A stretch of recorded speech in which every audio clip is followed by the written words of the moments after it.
အားလုံးပဲမင်္ဂလာပါဒီ vlog လေးမှာတော့မြန်တို့ကအိမ်မှာလွယ်လွယ်ကူကူနဲ့ရှမ်းခောက်ဆွဲချက်စားတဲ့နည်းလေးလုပ်ပြမှာဖြစ်ပါတယ်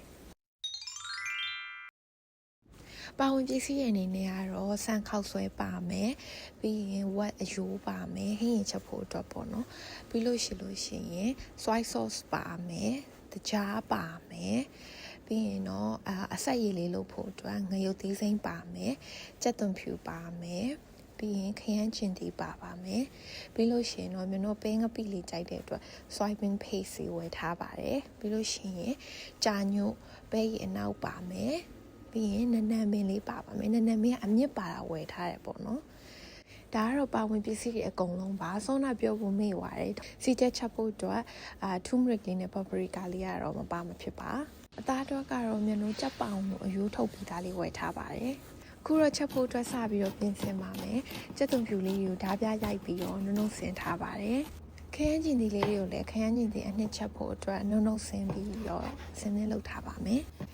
ပြီးတော့နန်းနန်းပြီးအမြင့်လေးတွေကိုသက်ဖြတ်ထားလိုက်ပါမယ်ရေဆေးပြီးတော့ဟင်းရင်ချက်တဲ့အခါမှာသုံးမှာဖြစ်ပါတယ်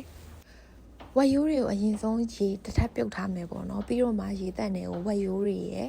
ကြက်သွန်ဖြူဓာတ်ပြရိုက်ထားတာလေးတွေရဲ့စားရဲ့ငရုတ်ကောင်းရဲ့နန်းနန်းမြင့်မြင့်လေးတွေထည့်ပြီးတော့ပြုတ်ထားမှာဖြစ်ပါတယ်အခုကတော့ခရမ်းကျင်သီးအနှစ်အရင်စားချက်မှာဖြစ်ပါတယ်ကျွန်တော်တို့ကတော့ခရမ်းကျင်သီးအနှစ်ချတာ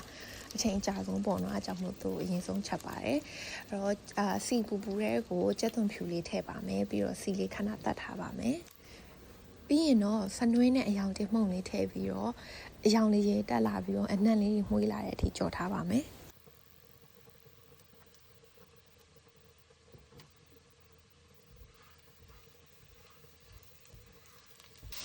အနံ့လေးမှုေးလာပြီဆိုတဲ့အခါမှာစောနာကမျိုးတို့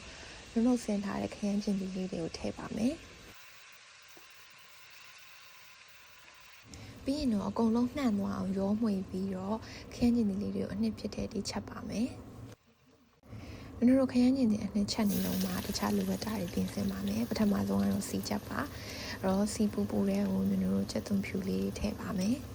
ကြက်သွန်ဖြူလေးကအနည်းငယ်ရွှေရောင်တန်းလာပြီဆိုလို့ရှိရင်တော့စနွေးမုံလေးထည့်ပါမယ်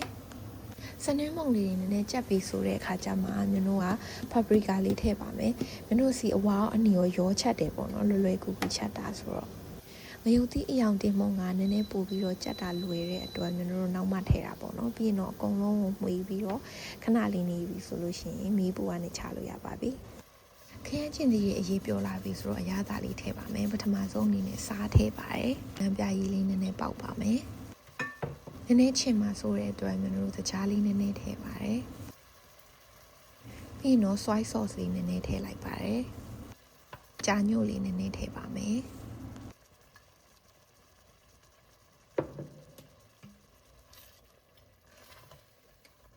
နည်းနည်းလေးပြန်ပြီးတော့ပွက်လာပြီဆိုတဲ့အခါကျမှ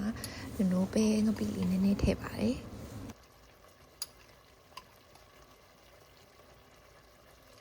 ပြီးရင်တော့တေချာလေးနှံသွားအောင်မှွေပေးပြီးရင်အိုးဖုံးပိတ်ပြီးတော့ပြန်တည်လို့ရပါပြီ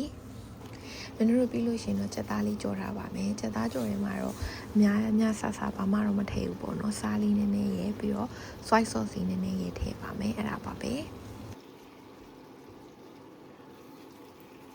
ကျွန်တော်တို့အခုတော့ငရုတ်သီးရည်လေးလုပ်ပါမယ်ငရုတ်သီးလေးတွေကို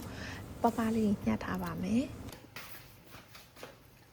နန်းနန်းမင်းလေးတွေကိုလည်းအနေတော်ရွယ်လေးတွေညှက်ပြီးတော့ထည့်ထားပါမယ်ထည့်ပြီးွားရင်တော့စားလေးနည်းနည်းထည့်ပါမယ်ပြီးရနဲ့ရင်းနှွေးလေးထည့်လိုက်ပါမယ်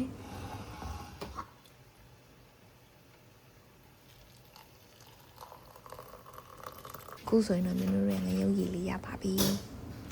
အကုန်လုံးအစင်းလေးပြစ်ခံနေကြမှာကျွန်တော်တို့ခောက်ဆွဲလေးပြုတ်တယ်ပေါ့နော်ကျွန်တော်သုံးထားပြီးရတဲ့စံခောက်ဆွဲဆိုတော့အရင်အချိန်ကြာရင်မပြုတ်ရလို့ပါ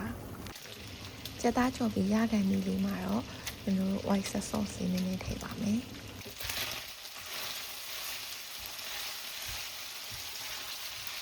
ကဲအခုဆိုလို့ရှိရင်တော့ပွဲပြင်မှု ready ဖြစ်ပါပြီ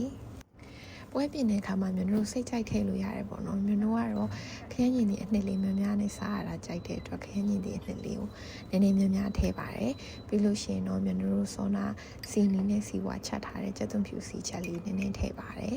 ပြီးရင်တော့ငရုတ်ရည်လေးထည့်ဘဲရည်လေးထည့်ပြီးကြက်သားလေးထည့်ပြီးလို့ရှိရင်တော့စားကောင်းတဲ့ရှမ်းခောက်ဆွဲလေးတစ်ပွဲရမှာဖြစ်ပါတယ်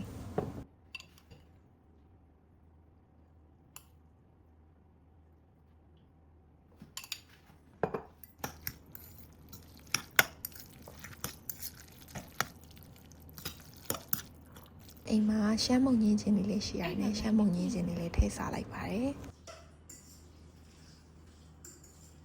ခုဆိုရင်တော့ရှမ်းခောက်ဆွဲလေးရောဟင်းရင်လေးရော ready ဖြစ်ပါပြီအဲ့တော့အကုန်လုံးလည်းလိုက်ချက်ကြည့်ပြီးတော့အဆင်ပြေမပြေပြောသွားပေးအောင်နော်နောက် vlog ဒီမှာပြန်တွေ့ပါမယ် until then bye